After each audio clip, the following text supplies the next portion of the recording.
وزير المالية يفرح القلوب ويعلن زيادة معاشات المتقاعدين بنسبة تصل إلى 56%، وذلك بعد قرار رئيس الشرع والمرسوم الأخير.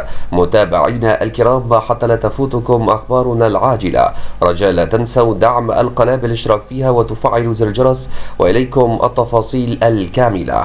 أكد وزير المالية محمد يسر أن معاشات المتقاعدين زادت وسطيا خلال هذا الشهر أغسطس نحو 56% وفقا للمرسوم رقم 135 الذي أصدره الرئيس أحمد الشرع، موضحا أن هذه الزيادة تمول من مصادر حقيقية وليس تمويلا بالعجز. وقال الوزير في منشور له إن المقترح القائم ينص على زيادة معاشات المتقاعدين بنحو 30%، بما لا يقل عن الحد الأدنى للأجور البالغ 12560 ليرة سورية جديدة، وذلك تنفيذا لما أشار إليه السيد الرئيس في تغريدته بأن الدولة ماضية في تحسين الأجور والرواتب ومستويات المعيشة.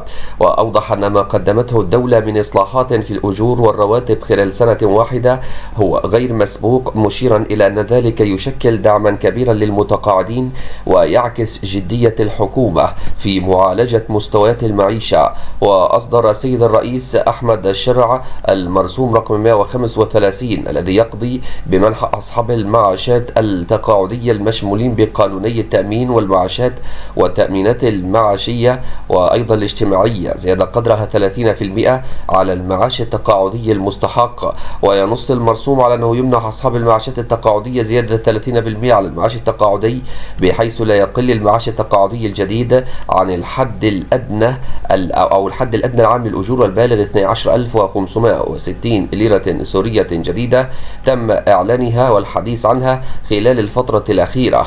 أما بالنسبة للبنك المركزي فقد أعلن انتهاء مهلة الاستبدال، ويوضح آلية استرداد قيمة النقود القديمة. انتهت المهلة المحددة لاستبدال الليرة السورية الجديدة بالأوراق النقدية السورية القديمة بعد أشهر من تنفيذ برنامج الاستبدال النقدي الذي أطلقه مصرف سوريا المركزي. وأكد المصرف أن انتهاء المهلة لا يعني ضياع حقوق المواطنين أو فقدان قيمة أموالهم القديمة.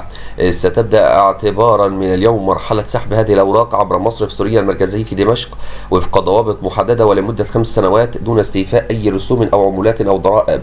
وأعلن مصرف سوريا المركزي انتهاء هذه المهلة، وأوضح أن الأوراق النقدية القديمة ستفقد بدءا من نهاية الشهر الماضي، وستفقد قوتها الإبرائية ولن تعود صالحة قانونا للتداول أو لإجراء أي معاملات مالية. وحدد المصرف شروط تقديم الطلبات على لا يقل عدد الأوراق النقدية المقدمة عن 100 ورقة من أي فئة، ولن تقبل الطلبات التي تقل عن هذا العدد.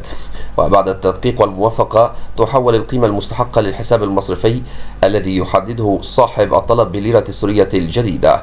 متابعينا الكرام، حتى لا تفوتكم أخبارنا العاجلة، رجاء لا تنسوا دعم القناة بالاشتراك فيها، والسلام عليكم ورحمة الله وبركاته.